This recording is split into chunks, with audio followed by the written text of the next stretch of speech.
All right, guys, today we're looking at how we can get in and out of closed position. So underarm pass, picking up your partner on the back.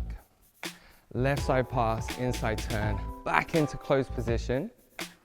Sugar push, we're gonna drape the hand off, let the followers out, and then reverse whip, looping the hand over the follower's head, and we're gonna reverse the exit, parallel the exit on that move. So showing you on this side, underarms are closed, and then we've got a left side pass roll, back into closed. A sugar push, drape to let your follower out, and then a reverse whip, loop in the hand, parallel exit, and then a side pass just to get us back into open play. All right, guys, let's get to work on that. All right, guys, so working on that combination, getting in and out of closed position. So the underarm pass to close was the first thing we worked on. 1 to 2. Gonna lift the hand up as we change the weight, and I'm gonna be careful about how I use my hand, okay? I'm gonna bring my arm across my body, but I'm not gonna start reaching for my follower until they can't see me, basically. All right, because there's a reverse whip that sort of lives in here, and there's another move you could do, just like a closed sugar push roll into closed position. So I don't want the followers to feel like I'm going to flip them around. So underarm 1, 2, I bring the arm in and across, and then I'm going to make contact with my little finger into the middle of their back, and then the followers will roll into my hand. Could you just show them for me? So if you turn around slowly, I'm going to place my fingertip, my little finger, into the middle of Fab's back, and then she rotates into my hand. And you want to talk about that one? Yes, we're going to talk about the free arm today, followers, a little bit. So generally, I don't want to have my arm down by my side. I see a lot of followers when we're in open, this is like a disconnected arm. And what you'll find is if you leave it down there, then you won't have time to get it out of the way. And it's all really awkward. Gets a bit uncomfortable. So generally, I like to think that my arm is next to my connected hand, and it's either I open it up so it's slightly out, or what I'm tending to do right now in my dancing is I'm bringing it back to the side. So it's still up and ready, but I just haven't got it out and placed. Okay, so don't mind how, think about like you're holding a glass of wine, holding your phone, holding your keys. I'm doing a little bit of voguing over here. Yeah, to give you some have fun, examples. okay? So, and then we're always gonna think elbow underneath, yeah? So I never lead with the shoulder, and I never have the elbow above my wrist and my hand, okay? So we talk about fingers first, and then I should be able to, if Lee places the hand on the back of me here, I'll take my fingers up, and then I'll brush my elbow just over the top of his forearm, okay? But I'm not feeling that I've got to get it out of the way. That's what gets us into trouble, okay? So when we do this underarm pass followers, it's already kind of ready. 1, 2, I feel the hand on the back, I start with the fingers first, and then you'll see me place it back down by the end of count 6. Okay, the next pattern is the left side pass. We're going to prep into count 2. From here, we're going to lift this left hand high, and guys, I need to just detach from my follower, but leave my hand in pretty close proximity, because we're going to put it back into position on count 4. Let's show you from this side. So 1 to 2.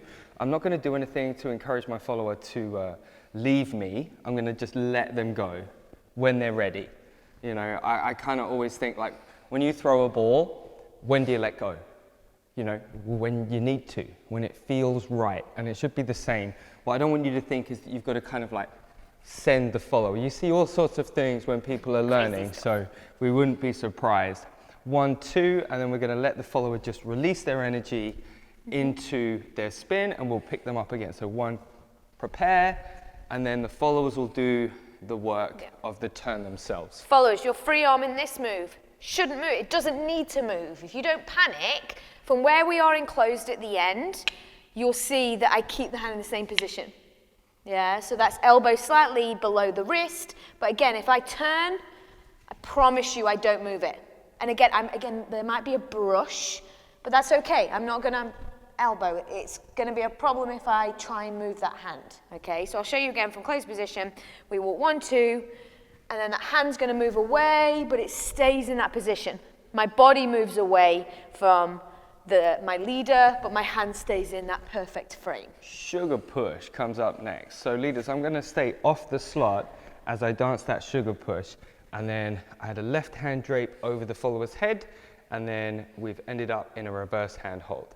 So let's just switch to the other side so you can see that. But as we go to the other side, let's practice a couple of ways to use this hand. So if we lead an underarm pass now, we're going to dance 1, 2, and we transfer the weight. I'm going to send the hand away and loop it around the follower's head relatively slowly. So this is 2 and a, allowing Fab to step forward, 3 and a 4. We're going to just drop that hand very gently behind the follower's head or shoulder. We let go and connect into closed position again. So let's do the sugar push from here. 1, 2, 3 and a 4. Let the followers out, 5 and a 6. And again, let's do that underarm pass. So 1, 2, slowly, 3 and a 4, 5 and a 6. Okay, so we want to turn that underarm pass with the loop into a reverse whip. So the difference between an underarm pass and a reverse whip is really how fast count 2 is led and received. Okay, we showed you the underarm pass version.